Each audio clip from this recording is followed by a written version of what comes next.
hard not to have high expectations for Nolan McLean based off what we saw last year in those 8 games. What are your expectations, though, in a full season of McLean, Emmanuel? Sky high, because I'm not just looking at the 8-game sample. It's what he's talking about with the development of his stuff. There's a true six-pitch mix. He's looking to develop the pitches that maybe weren't as much in the fray as they were last year. And there are still things you can draw from that 8-game sample size where I think the floor is incredibly high for Nolan McLean. You have a 60% ground ball rate in those 8 games. The floor is really high. That puts you in Framber Valdez and Logan Webb type of territory when you're inducing that type of action on the ground. So I look at McLean, I don't look at a thrower who's young, he does have electric stuff. I look at a pitcher who really thinks the game through at an extremely high level. So I don't look at it like the league's going to make incredible adjustments to him. I view it as they're going to be off balance at all times because is a pitcher and not a thrower. Yeah, I'm super impressed, not only by his toolbox, but his poise on the mound.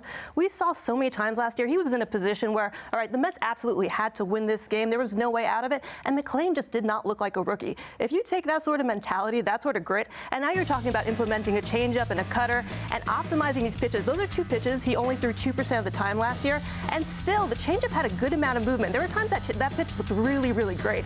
So you add a nice fastball, he has a great fastball, it's electric, and the high RPM curveball, you're looking at a guy who has really the entire skill set, and he's only going to keep maturing, keep developing. I think this is not necessarily, like Emmanuel said, a pitcher that the rest of the league is going to adapt to. I mean, he was so good, it's hard to imagine him maintaining that dominance and consistently over the course of a full season. Almost be better off if he got hit a little bit but showed promise. Then you can think, okay, well, now he's got room to get better. Now it's, hey, you were great for those 8 starts. You better maintain that. Liz, from a front office perspective, how much do you take from just the 8-game small sample in McLean's big league career? 8 games isn't a tiny amount. If it was 3 games or something, then maybe you could think, okay, there's a little bit of uncertainty here, but 8 games isn't nothing. And also, if we look at the 8 games in the majors compared to the minor leagues, it's pretty consistent, maybe a little bit better because guys aren't used to him, but it's consistent. And so we know that this stuff is the same from level to level, so he's shown that consistency that you might worry about with another guy who's coming up and just had a smaller sample size. But as you were talking about with the pitch mix too,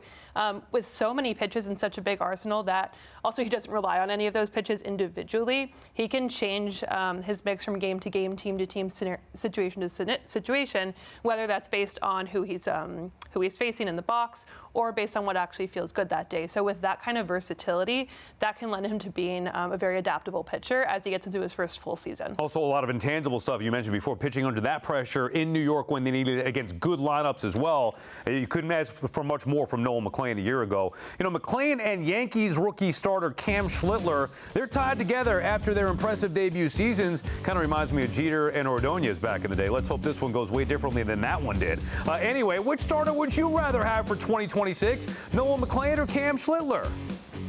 That's a great question. All right, Emmanuel, which starter would you rather have for 2026, McLean or Schlittler? I talked about the floor with Nolan McLean being high. I think Cam Schlittler's floor is a bit higher. I'd rather have Schlittler because you're looking at minimum 100, 101, and changing eye levels up and down in the strike zone with both. And his ability to make adjustments within the game, it's off the charts. You think this guy's 34 and not 24 years old, the way he self-analyzes within a start.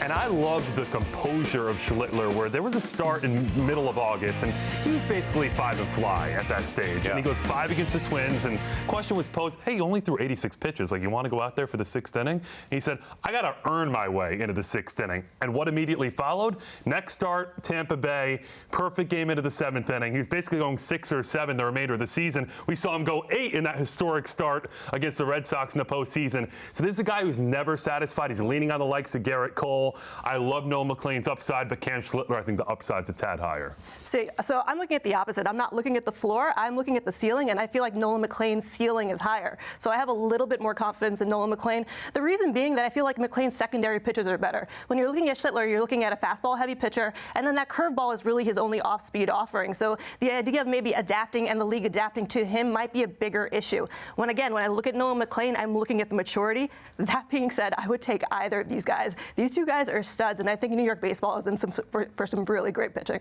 Yeah, if you put these two guys together, you have one of the best fastballs in a starting pitcher, and you have one of the best secondary mixes. So it's really hard to separate them and figure out who you would want more than the other one. I would say McLean, I think, just because, again, of that versatility. If the fastball's not working for Schlittler one night, then that's going to be a problem. Or even if the secondary stuff isn't working, that could be a problem. But also what I really like is, again, as you said earlier, is the ground ball percentage, because that naturally leads to suppressing more power and more damage. And so with him being able to maintain that, also have a higher whiff rate because of that whole array of secondary pitches, I think that it's a little safer, like more reliable for him to lean on when things might go wrong in a game or for a chunk of time in the series. Yeah, both great, no question about it. I'll take McLean because his name's a lot easier to say, and I don't Without getting fined? I don't want to get in any trouble.